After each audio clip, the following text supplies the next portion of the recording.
اس 23 برس میں جبریل آپ کی خدمت میں 24,000 دفعہ حاضر ہوئے. 24,000 دفعہ حاضر ہوئے. کسی نبی کے پاس ایسی حاضری نہیں. کچھ دن وہی رک گئی، اللہ کی مرضی. تو کافروں نے کہنا شروع کیا، قریش مکہ نے، وَدَّعَهُ رَبُّهُ وَقَضَى. ہم تو پہلے ہی کہتے تھے یہ ایسے ہی اپنی طرف سے گھڑ گھڑ کے سناتا ہے، اب سنائے. اب کیوں نہیں سناتا؟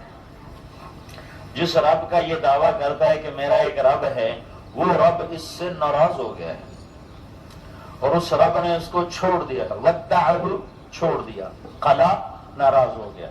یہ دو لفظ مکے والوں کی زبان پہ آ گیا، وَدَّعَهُ وَقَضَى، وَدَّعَهُ وَقَضَى. اس کا رب جس کا یہ دعوے دار ہے اس نے چھوڑ دیا ہے اور وہ اس پہ ناراض ہو گیا ہے. تو آپ کو اس کا بڑا صدمہ. اچھا، اپنوں کی بات کا صدمہ اور زیادہ ہوتا ہے.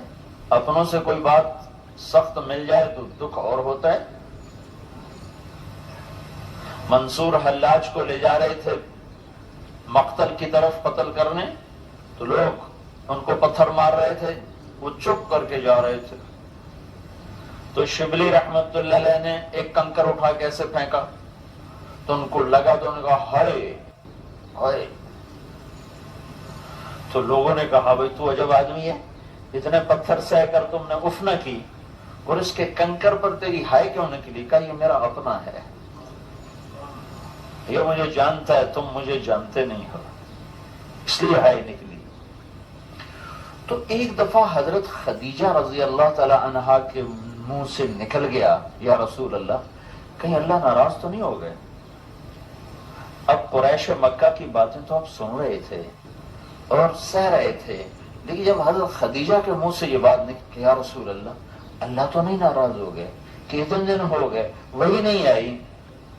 تو یہ بات ایسے جا کے لگی اور دل آپ کا مٹھی میں آیا. تو بس ساتواں آسمان پہ ہلچل مچ گئی اور اللہ کا عرش ہل گیا اور جبریل بھاگا پسینہ پسینہ، کلام لے کر آیا، والضحى واللیل اذا سجا ما ودعك ربك وما قلى وللآخرة خير لك من الأولى ولسوف يعطيك ربك فترضى ألم يجدك يتيما فآوى ووجدك ضالا فهدى ووجدك عائلا فأغنى فأما اليتيم فلا تقهر وأما السائل فلا تنهر وأما بنعمة ربك فحدث.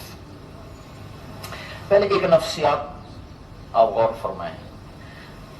مجھے یہ پتا چلے کہ میرا عزیز ترین دوست کسی غلط فہمی کا شکار ہو کر ناراض ہوا بیٹھا ہے، تو میں اس سب سے پہلا کام کرتا ہوں کہ میں تیزی کے ساتھ اس مسئلے کو نمٹانے کے لیے بھاگتا ہوں.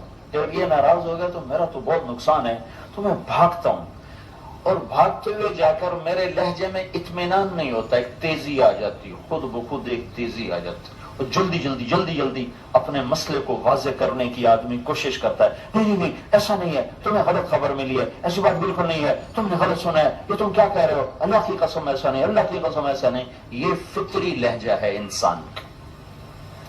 یہ جو سورۃ والضحیٰ ہے یہ اس لہجے میں نازل ہوئی ہے کہ جبریل پسینے پسینے آیا ہے اور بھاگا ہوا آیا ہے اور اللہ کے نبی کا سینہ تنگ ہوا پڑا ہے، اور اس کو صاف کرنے کے لیے اور اس غبار کو دھونے کے لیے جبریل آ کر کہہ رہا ہے یا رسول اللہ آپ کا رب کہہ رہا ہے والضحیٰ واللیل اذا سجا ما ودعک ربک وما قلی وللآخرۃ خیر لک من الأولی ولسوف یعطیک ربک فترضی. تیزی پڑی ہوئی ہے، تیزی پڑی ہے جبریل کو کہ جلدی جلدی وہ غبار دھو دیا جائے. والضحیٰ، مجھے روشن دن کی قسم، واللیل اذا سجا، مجھے چھا جانے والی رات کی قسم، سیاہ رات کی قسم. ما ودعک ربک، تیرے رب نے تجھے بالکل نہیں چھوڑا. وما قلی، تیرا رب تجھ پہ بالکل ناراض نہیں ہے. دوسرا ترجمہ والضحیٰ، مجھے تیرے روشن علم کی قسم. واللیل اذا سجا، مجھے تیری ستاری کی چادر کی قسم جس میں تو امت کے گناہ گاروں کو چھپا لیتا ہے، تیرے رب نے تجھے بالکل نہیں چھوڑا، تیرا رب تجھ پہ بالکل ناراض نہیں ہے۔ تیسرا ترجمہ، یہ سارے ترجمے امام رازی نے کیے، بہت بڑا آدمی ہے، بہت بڑا آدمی ہے تفسیر کا۔ تیسرا ترجمہ سب سے خوبصورت ہے اور اگلے مضمون کے ساتھ اس کی مطابقت سب سے زیادہ ہے، والضحیٰ، اے میرے محبوب مجھے تیرے روشن چہرے کی قسم، والضحیٰ، مجھے تیرے روشن چہرے کی قسم، واللیل اذا سجا، مجھے تیری سیاہ زلفوں کی قسم۔ تو